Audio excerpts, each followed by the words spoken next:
Hello and welcome back to another CedarSpringsTV Live. I'm Eli Malone with Cole Detloff. Today we're going to be looking at some things inside of the district and outside. First off, we're going to be doing with Aiden Brunin with Spring Sports. I'm excited because I feel like we've got some talent on this team. And I feel like because we got some football guys to come out and run track just to get in shape for football, I think it's actually changed their mindset because like at first they were just doing it to stay in shape, but now they're actually doing it for fun because they enjoy it. Plus it's not that big of like a time commitment, so we get a lot of like free time outside of track, and it's just like a good hour to hour and a half like with some people that you enjoy spending time with.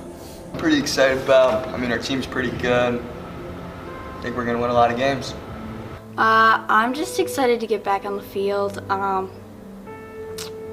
My sophomore year got cut off, and we had junior year last year, but I'm excited to see what this team can do because everybody thinks we're going to be bad because we lost a bunch of seniors, but I'm excited to surprise people.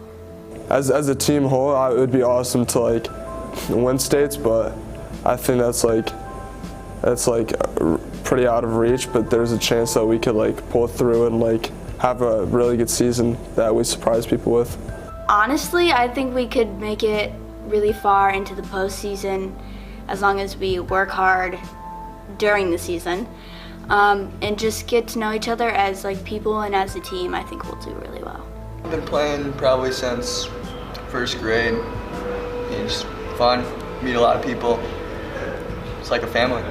Oh, my dad went to Western for baseball, so he got me into baseball basically. I chose the long jump because I kind of feel like I'm flying. Because when you have like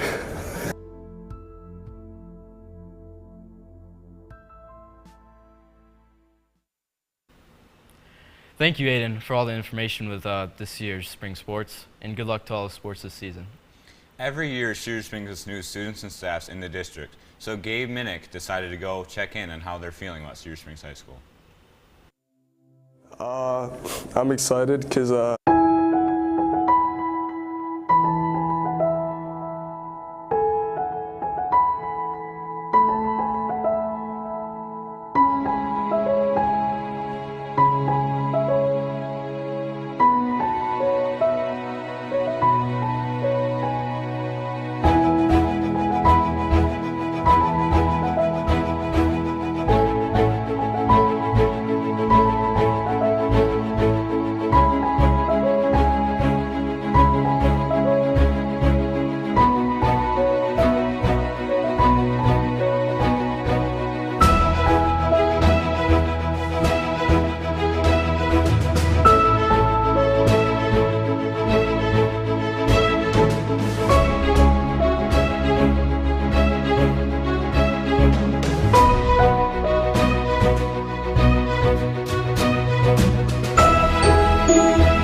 Thank you, Gabe, for that new piece on new students and staff at Cedar Springs High School.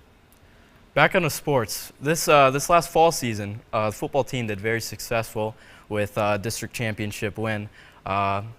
This class of 2022 leaving is a big loss for the team, and we'll see how that affects the team and what's the upcoming goals are for the season. Hello, I'm Chase All with CedarSpringsTV, and I interviewed a current football player to see how they think their next season will go, and I also interviewed a former football player to see how they think their former teammates will perform. So my personal expectations for next season are, so I weigh 165 right now, I'm looking to weigh 185, and also I had a lot of dropped interceptions last year, so I'm looking to take away on those. I had like 2, I'm looking to get around like 5, and also for like the football program like as a whole, looking to get like, so we have our first 4 games are really hard. We first Catholic Central, South Christian, River Rouge and Zealand West. So I'm looking to get at least go two for four.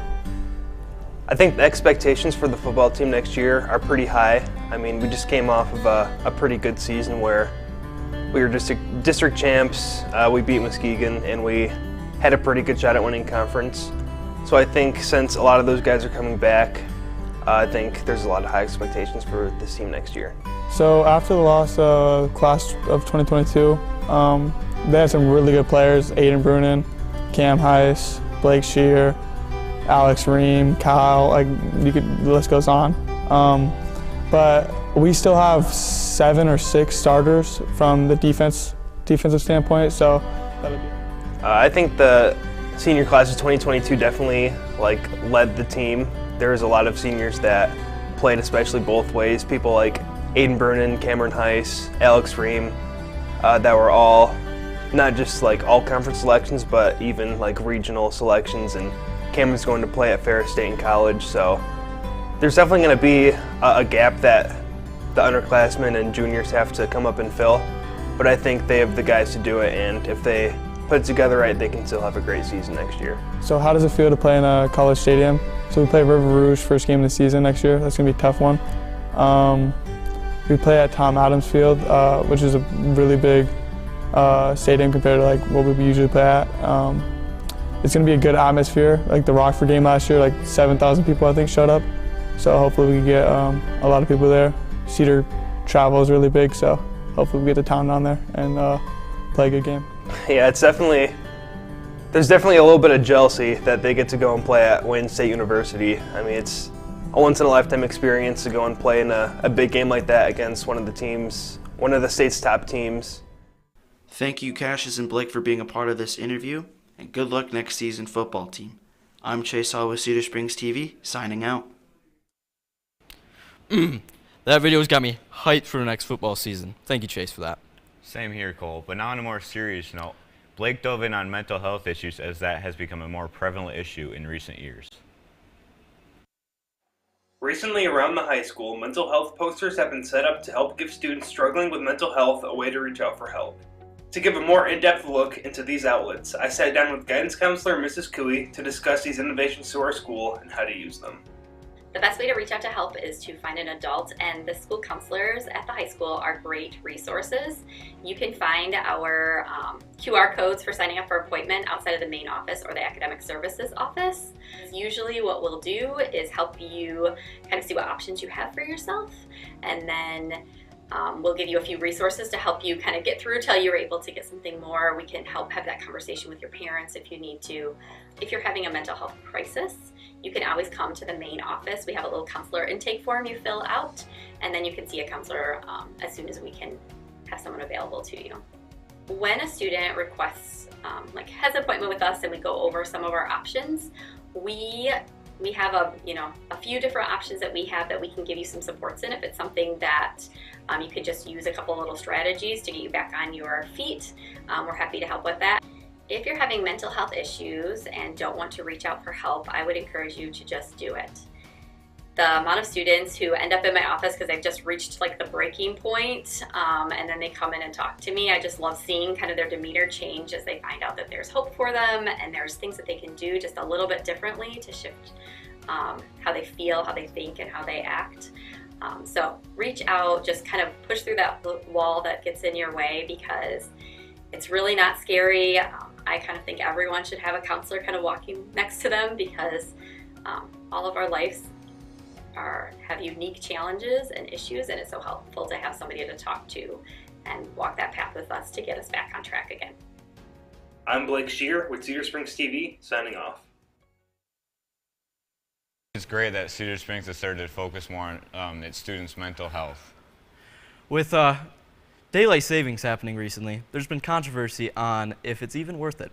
We're sending off to Hayden Morris more about that. Today, we interviewed a few students about daylight savings and their thoughts of it coming to an end, possibly. Daylight savings affects me the most because, last week it was like 7 o'clock and it was like still light outside, and I was like, yo, it's still light outside, that's kind of crazy. And like the weeks before that, it was dark at 7 o'clock, so you can just do more activities outside. Like you can play ball with your dog, you can play football with your brother, you can just run for general, you know, cool stuff like that.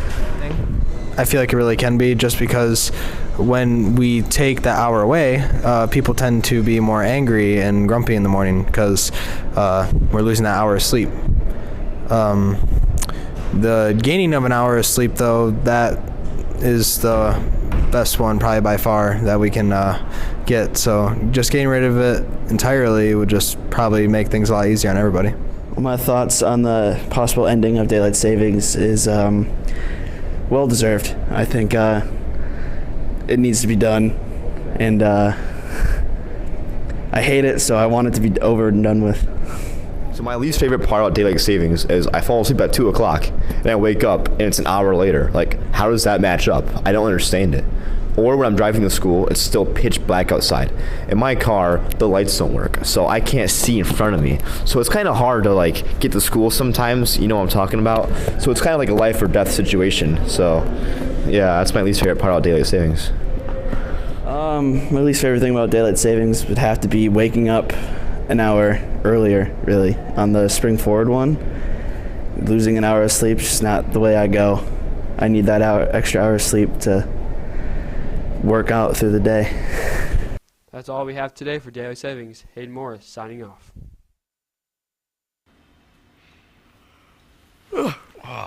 That piece on daylight savings has me really sleepy. Well, now that we're done with that piece, let's send it over to Kyle Patterson to keep us updated on the sports going on at Cedar Springs High School. Hello, I'm Kyle Patterson from CSTV, and today we'll be taking a dive into the sports world. First off, we'll start off with the first spring game that has been played by the girls soccer team, which they lost 3-0 to the D2 state runner-up Spring Lake. Next, we'll send it over to Eli Malone for a piece on Abby Salisbury for her BMX sporting outside of school. Hello, this is Eli Malone from CedarSpringsTV. Cedar Springs has many school sports at its disposal, but there are some students here at CSHS that are excelling at a sport outside of school.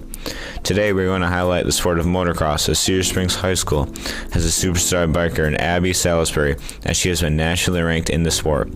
I sat down with Abby just for her to describe her past season of motocross and the success she had in it. Okay, so last summer I was the youngest in my age group again. It was 17 to 20-year-olds, and I was really nervous because 20-year-olds, I was a little bit intimidated, but we went down to Georgia at the beginning of the year, and I did pretty well there, so it allowed me to gain some confidence for it.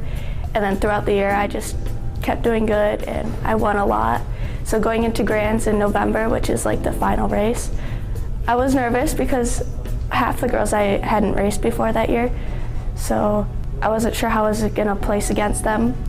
But I was sitting like within the top 10 of girls in the country. There's 8 girls in the main event. So in order to get down to the final 8, it's like semis and stuff like that. So I made it to semis, but I didn't make it to the main, so I was nervous on how I would end up overall ranking. But I ended up with 5th, like national age group number 5, so that's pretty cool. What Abby has done in motocross is unbelievable, as her success shows. And there are many other students in Cedar Springs High School that are excelling at sports that are not provided here at Cedar Springs. This is Eli Malone from Cedar Springs TV, signing off. Thank you so much, Eli. Man, I really would like to try BMXing. It seems like really fun. But we'll send it over to myself to talk about esports and how it's coming to Cedar Springs High School this year. First of all, esports, myself and then Jonathan Smith, our lead. I'm the lead tech in the district, and Jonathan's the tech director.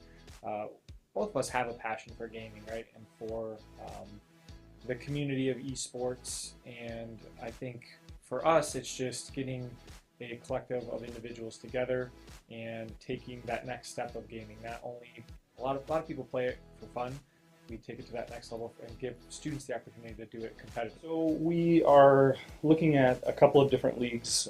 So within Michigan, there is an esports federation called MISA, and they run a couple of different titles. Right now, they are running Super Smash Brothers, Fortnite, and I believe Rocket League as well. We are also now officially within the high school Esports League, which is a national league, and they participate in quite a few different titles, ranging from sports titles like NBA 2K, FIFA, Rocket League, Fortnite, Valorant, Halo Infinite, Overwatch. There are a ton of different games. Some of them do cost a fee, but some are also free. So a lot of the goal of having esports and offering it here at Cedar Springs is to reach the student base that may not be involved in other clubs or sports. I think both of us growing up and still being gamers, we understand that it's a passion for a lot of people that really, even for us, I only graduated 10 years ago, and it wasn't available for me. So I think offering that to students and giving students the opportunity to not only make those connections with other districts and within their own district of friends and people that have the same interests, but also letting them compete and maybe have scholarship opportunities because esports is such a big thing worldwide now, and colleges are offering these scholarships. At the end of the day, you know, that next level education and maybe finding a passion and a career in esports and at least having the chance to do that is the ultimate goal. I'm really glad that they're bringing a variety of sports into Cedar Springs High School. It does really look interesting. I really do want to try it. But with all that, that's it for sports, and I'm going to send it back over to Eli and Cole. Thank you, Kyle. Those sports pieces are great. But I will say, stacking these cups has to be hyped for 2022 Cedar Springs Prom. And Haley will tell us more about it.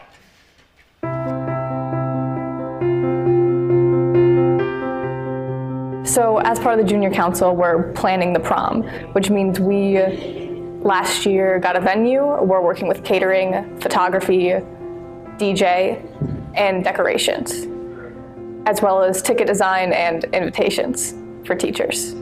So we're pretty much planning everything.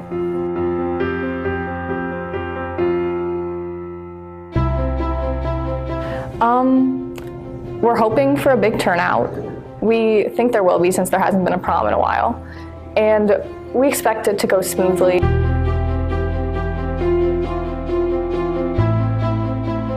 We hope people show up, have fun, and that it's a good night. It's been a while since we were able to have a prom, so we're hoping this one will kind of make up for all that.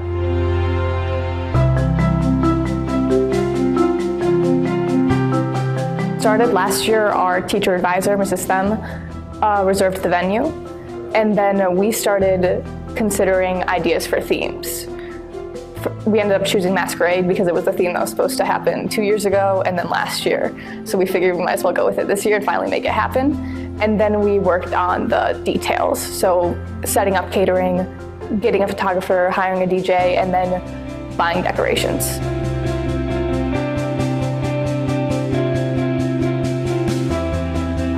Prom is going to be Friday, May 6th from 8 to 11 at Frederick Meyer Gardens.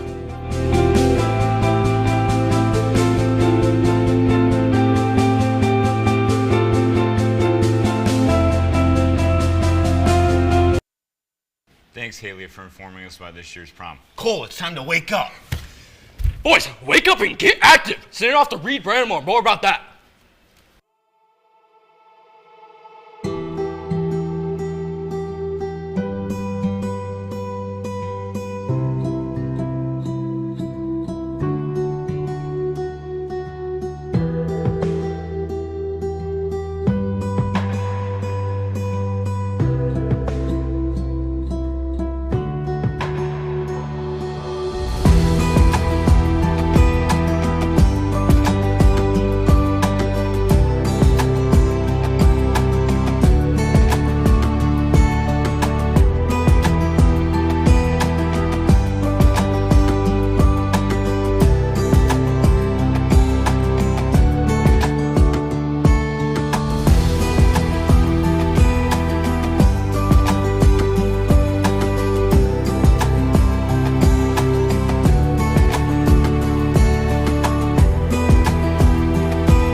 Thank you, Reed, for about that.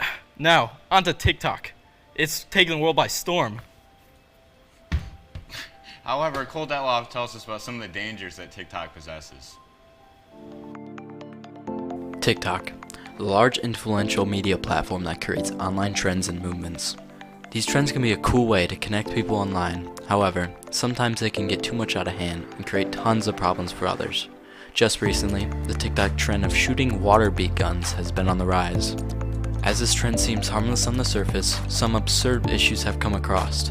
Just a few days ago, an 18-year-old resident within Dearborn, Michigan now faces an assault charge for imitating the trend. 2 others are now facing charges. In the city, about 15 reported cases already. Historically though, TikTok has always had a bad influence with their ignorant trends that seem as if they have no use. Some consist of the blackout challenge, where you hold your breath until you pass out or leaving yourself blacked out. This challenge alone can be suspected of the cause of multiple teen deaths.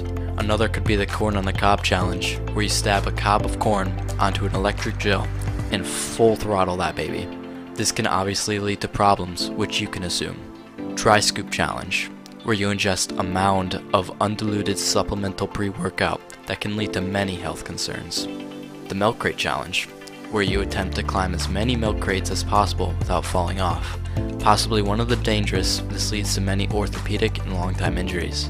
And of course, the DV Slick challenge, where stealing items from schools, restaurants, or facilities is now apparently a viable thing to do and post about. Obviously, trends are going to continue to grow and occur. However, the extent to which these challenges are performed should be considered with caution, and that our life does not turn immortal because someone on TikTok did the same thing. So please, next time when you consider participating in one of these trends, make a smart decision and don't be stupid. This is Cole Detloff from CedarSpringsTV, signing off. Thanks, Cole, about warning us for the dangers that TikTok possesses. I won't be trying the milk crate challenge anytime soon. This week, spring break. It's pretty exciting. We're going to be moving off to Drew Masson, more about people's plans during spring break. With spring break just around the corner, here at CSTV we decided to get an inside look of our very own students' plans for spring break. So for spring break, we are going to Navarre Beach in Florida. It is on the east side of Florida. We're staying in a house for a week, and we're driving down there. So on the way, we're taking little stops, and we're gonna stop at it's called Lost River Caves in Kentucky. It's pretty much an enclosed lake in a cave. So that would be pretty cool. Our family will be going down to Daytona Beach. In Daytona Beach, there's going to be the National Cheer Championships, which we're going to watch. Also, while we're down in Florida, we might go to Orlando as well and go to Universal Studios with a couple friends for a day. But back in Daytona, there's a really big beach, so we'll be swimming a lot. And yeah, I think we'll just be outside a lot with the weather, the nice sun. I hope you enjoy your much needed week off and please stay safe. Thank you for tuning in on this week's episode of Cedar Springs TV Live. Thank you, Drew, with people's plans and things about spring break. This has been a great live stream. I'm Eli Malone. And I'm Cole Detloff. And remember, it's a great day to be a Red Hawk. See you guys.